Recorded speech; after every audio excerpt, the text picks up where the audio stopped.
According to Chapman, the 5 ways to express and experience love that Chapman calls love languages are receiving gifts, quality time, words of affirmation, acts of service or devotion, and physical touch. Examples are given from this counseling practice as well as questions to help determine one's own love languages. Chapman's book claims that the list of 5 love languages is exhaustive. According to this theory, each person has one primary and one secondary love language. Chapman suggests that to discover another person's love language, one must observe the way they express love to others and analyze what they complain about most often and what they request from their significant other most often. Good morning to you. This is Books and Blogs. My name is Catherine Mwangi. Today we have a conversation on a topic that's very close to my heart, and I suppose many other women. It's love, and specifically Gary Chapman's book. I think it's his first book, The 5 Love Languages. And to help us unpack that book, I have with me Pastor Benjamin Jatha from Eagles Faith Christian Center. Yeah. Welcome to the show. Thank you so much for having me. Okay, and you're married? Yes, I am. To one wife? One wife, Benjamin Jatha. Yeah. Okay, good stuff. We look forward to your contribution. And Mary, no stranger to KTN. Welcome to the program. Thank you. I know you're married as well. I mean, I Yes. saw your YouTube videos. Yes. Yes. So we look forward to yours, and we can see an additional Yes, there's an additional coming. on the way. Okay, we shall see how that came about. And we have relationships coach, relationships and transformational coach. Yeah. Victor Salamba, that's your name. Yes. I've pronounced it right. Yes. Yeah, kind of slide on the B's. But welcome to the program. Thanks. So tell us a little bit about what you do, especially with the Awakening brand. Awakening Minds is basically designed to help us develop our relationships. I believe that the quality of relationship you have determines the quality of life that you'll have. And so we focus on 3 things. Your relationship with yourself, with others, and with God. Ah, Yeah. I like it. Yes. Okay, so this particular book we're discussing falls where? Which of those with others? Actually with yourself first. Okay. Because it's good to know your own primary language of love. Then with others, how you communicate now their language of love. Yes. Yeah. I see that. Yeah. Okay, so let's get to it. Usually I start with, what did you like about the book and all the flowery stuff, but I want to talk about what you did not like about this book, unless you liked everything. No. No. Oh, good. We start with you, Pastor Benjamin. Yeah, I think I didn't like the stories. He tells a lot of stories, which for me, I'm not a story person. That's my style. Even when I'm preaching, I like going straight to the point. Yeah. But again, it works well for the book because it illustrates what the different couples go through and how they navigated that. So which means then you also do not like sharing your story. I do like sharing my stories, but I'm precise. You keep it to the point. So maybe it's your wife who gives the details. She is the person who keeps the details. Okay, so wow, that's a new one. Do you like stories? I actually love stories. I'm a storyteller. Oh, so it's okay. good to have a long afternoon, good to have a very long morning. So at least I can't say it's a men thing. It's just exclusive to you. Yeah. Damn, I love stories as well. Okay, so what didn't you like? I had an issue with one of the languages. I think I had an issue with the language of gifts. Yes. You know, when I did the test, that was my number 2. Am I materialistic? Okay, you had an issue with that? Yeah. Because if you look at all the other languages of love are exclusive to one person. They're exclusively communicated. You know, if it's touch, it's exclusively communicated by one person. But gift is a bit open. Gift opens up a door to, if you have a language of love that is gift, then it opens up a door to anyone who can bring a better gift, can speak your language. And I believe that...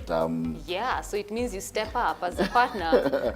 I don't know, but anyway. Yeah, and I think that kind of opens up a whole door, because many times if you put your primary language of love as gifts, then you also deny yourself a person, because a gift can be absent of a person. Touch, I have to be there. Acts of service, I have to be there. Words of affirmation, I have to be there. Gifts, I can be in Dubai. But using the same example, the touch, the acts of service, they can also be done by somebody else, no? No. They're so personal. they're so, because I mean, if my language of love is touch, then I am so aware that the touch I need is from my wife. From this particular person, Yeah, yes. you know, I don't want touch from the whole You village. don't be touched. Yeah, yeah. You know, I know I can't send my brother or my wife can send her sister, go touch my husband for No. me. No. She has to do it You want herself. an example? Okay, Yeah. I'm hearing you agreeing so furiously with that one. Yes, I had, I can't say like or dislike, but I had two, for me that book had two issues. Okay. Number one, it's the seasons that come. Because if primarily we say that my language is, say what?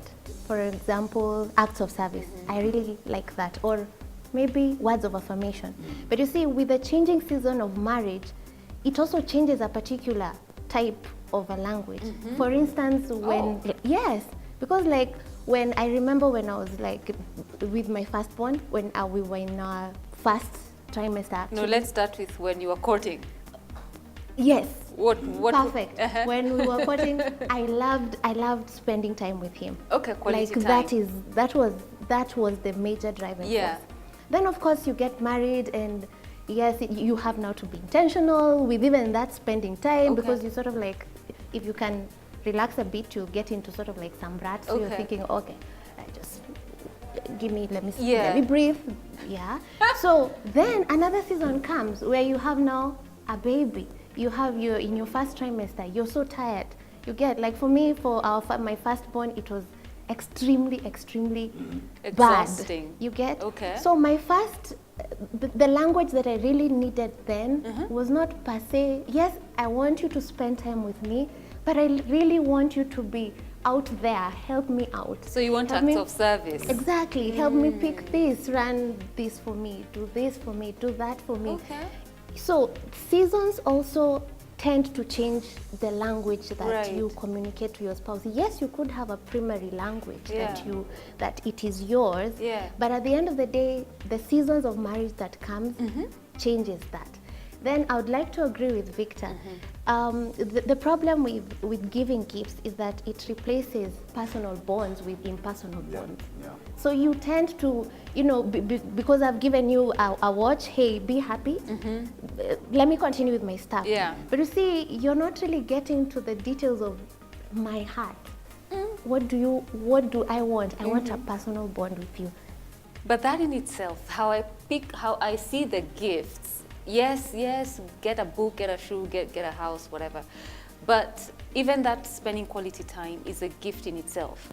Like he sacrificed, say, time from the office to just come home a bit early. Of course, he addressed that. Yes. But mostly what happens with couples, when you tell someone, I need, like my language Is is gifts. the first thing they think of is not, apparently, you're giving me the gift of time. It's the tangible No. ones. No. Yeah. It's this of, okay, my wife loves flowers, I'll go get flowers for her. Yeah. She'll be fine. And you know, Okay. the way we are wired as well. If a woman is giving gifts to her husband, there's a more personal touch to it. Yes. She's likely to think through it and think this tie, bring the tie, want to tie the tie for him. Yeah. Men look for the fastest, easiest way to do things. Which is what annoys us. Yeah, Yes. most Yes. convenient. Exactly. And so if he knows that you like a particular brand of chocolates, his mind records she likes this type of chocolates, Yeah. and he has a standing order, the chocolates are sent to you at this Forever, particular time. ever, yeah. Forever, you know. So So even when the taste change, yeah, you know, so and I think men get caught up in these gaps. And so at some point you see this guy buying his wife a gift and she throws it back, and the guy says, I bought her flowers. She loves flowers, you know. But the seasons change. Yes. You know, and the guy remained at the flowers. Actually, you're right, and I need Pastor Benjamin to expand on that, because I know someone, a man, married man, yes? So anytime he travels, he'll buy his wife incredible gifts, you know? Yet the wife has said, don't bring me anything, because anything you bring me, I don't like. So the guy is like, but you used to like these things. You love the shoes, the handbags, the jewelry. And he really goes out of his way to just, shop that stuff, and it comes. And now how I know is because the wife calls me for the gifts. It's like, do you want I have a handbag? Me, I don't like. I'm like, you do not want this handbag. And so for the guy, he feels, I can't come home empty-handed. I have to take something to my son, to my wife, to my kids. but they're not received. So he ends up feeling very hurt. Yeah, and as they were saying, it's because the person didn't take time to spend time with the other person to get to know them. And maybe the person has grown, the other party has grown, they have moved to somebody else. And you see, the thing with gifts, it also excuses a lot of things, like I wasn't around, but look, I came back with this. I was out at work working long so that I could get you this gift. See, it's excusing a lot of things. I would prefer gifts that are more personal, like being there, quality time, quality conversations, that physical touch, the word of affirmation, you know, looking her in the eye and telling her what you really feel about her. You know, let me tell you, you've spoken about something, these gifts of manipulation. You know you're coming for us to solve a fight, and I see you with a bouquet of flowers. That time nimejiami to just do this fight, and it's just seeing and the last time I saw you with flowers is God knows when. Why do men do that? You have to give A for effort. You have to give A for effort. You're walking into a war zone. The first rule of engagement is disarm the other person. And then it works. You even forget everything, you know? Yeah. So it's intention. It's part of the disarming, but also remember that the way we are again is that men are habitual beings. And create a sequence of how they do things consistently. And that is why whenever you want something like quality time, also with quality time as well, as you talked about, as we keep on aging, we keep on changing. One problem that happens that as the couple grows, you know, a guy leaves a list of what the wife likes over time. So he has the list. And if you don't engage him beyond something like gifts, then he'll remain there. He will never put effort to learn more about you because the guy stopped learning. But is he not seated there seeing that even for you, your tastes have changed? Benjamin? You see now that's the thing. Okay, they don't see. We assume. You know the three of you are married, so I'm just here picking on your different experiences. That I guess is the worst mistake that married couples do. We move with assumptions, and we assume that, you know what, because we are here, I've been married, you know, 1 year, 2 years, 7 years. Oh, then this guy should be knowing exactly, you know, what I want. Like for instance, if I would move with my assumptions, I would think, okay, my husband should be knowing what I want. I mean, it's been 7 years now. You should have a whole list of what I want. But you see, that is the thing. I remember one time we were in the car and he used he wanted something to be done. So he actually used a certain line that he used to use consistently. Apparently it's to woo me, you know? Like, so he goes like, oh, Mary Stewart. And I'm thinking, I just shut. I told him, you know what, honey, don't do that. You're boring. No, I can't take it anymore. Let me just tell you the truth. I don't want that line. So he looks at me and says, really? I told him, yeah, I don't want it. Like it's outdated. Yes, please find something else to just touch my heart. It became unwooable. You decided to be unwooable. I think a lot of people overlook growth, and we tend to remain with the person we fell in love with, not realizing that they're also growing, and in our love walk we should also evolve, move. We should also evolve to see them differently. In context of their growth. Wow. You know, I know you just dived into the book and what we don't like and sharing experiences, but for the sake of our viewers who haven't read the book, I would want each of us to just mention maybe a love language that means the most to you and expound on that so that the viewers know what are we talking about, what are these love languages, what is a love language even? For me, I think I'm a words of affirmation person. You're the first guy I know who is not the touch, the one for the romance. Which one is that? Affection, eh? What is it? Physical touch. That one. Physical touch. Every dude who's done this test. How I express it is through physical touch. I'm a very touchy person. But how I receive it. How you receive it, yes, that's what. How I receive it is words of affirmation. Okay. Yeah, maybe the others would come. So for you, it's words of affirmation. Yes. So expound for us what that is. Words of affirmation are where you communicate something concerning the other person that affirms them, that builds them up, that tells them of their good qualities, tells them of that you appreciate the person that they are. So it's that objective of saying, I like this about you. Today you're looking so good. I like how you wear this. I like how you do this. You know, And it's complementary. So for you, your top love language is affirm me. Yes. have fun. Because actually I think that's how I grew up. Because I grew up around my aunties and mom a lot. Yes, my dad was there, but you know, he was a career guy, so he was always away. So our aunties usually really affirmed us. Going to school, coming back, you know, you always get that affirmation. That so was a good family. Yes, I kind of got used to that, you know, being affirmed. So if it misses, for me, you feel there's a gap. Yeah, and at times maybe it goes overboard that I need to solicit it. Oh, is it? So I'll go and say, hey, how did you think about that? How did you think about the sermon? Wow, so even after this, you're like, how do you think I performed? Was I okay? Oh, I see. That is so cute. I'm glad you're able to say that, because most men don't admit to those things. They don't admit to, I want to keep hearing it. I want to keep hearing, and there's nothing wrong with it. Yeah. And for you, Mary, what's your love language? For me, too. Right. Yes. For me, it's actually quality time. Yeah. Quality time and acts of service. Ah. Oh, yes. Okay. Quality time and acts of service, they top at any given moment. So define for us what an act of service to you looks like. An act of service for me is helping around. Just Okay. being helpful. Sharing the chores. Yeah, if you can put this there, if you can just be able to pick this up and just, you know. But girl, don't you have a house help? Oh my God. There's a house help. This work is to help you in this act of service. You see, but you see now, coming from my house help, I'm actually not deriving anything from her. Yeah. You get? Yeah. I don't have any personal bond with her. But you see, if it's coming from my husband, you feel that, you know what? This is special. This is special. This means a lot to me. So when he passes by or just writes a message and like, oh, Mary, do you need anything from the grocery shop? I'm like, oh, there he is. Yes. So I give him a whole list, and then he's coming with two. You know, he's coming with double of everything. With a double of Yeah. everything. That time I would be like, oh yeah. Is Baby, what it? do you need? Do you need to wash your feet? What else?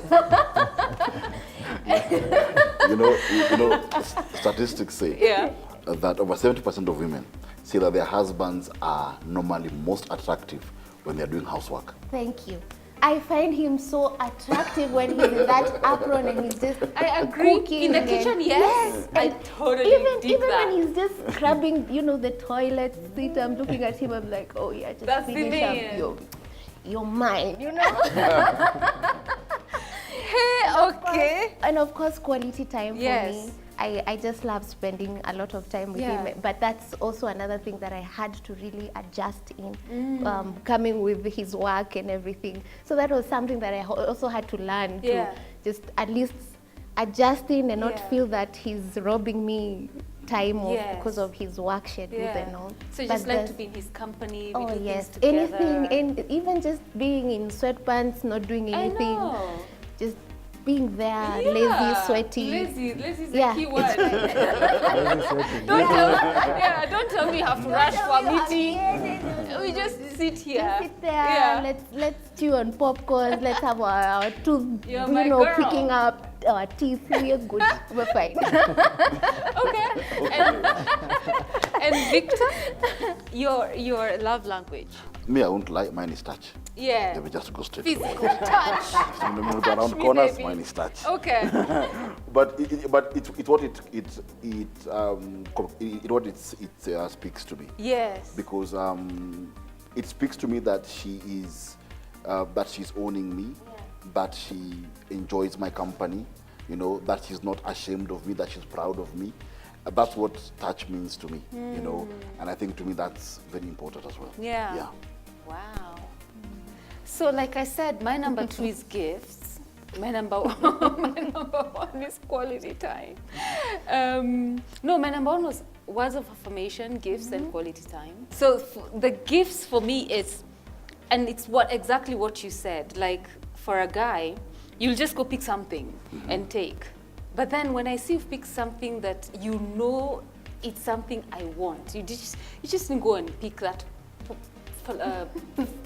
flower plant, but you went and got lilies instead, because it's not just a flower. Don't get me roses, but you know, lilies, let me look for lilies in this town. And because they're so hard to get, when I see them, I'm like, oh, You know, the effort. This means he thought about it. He went all the way for them.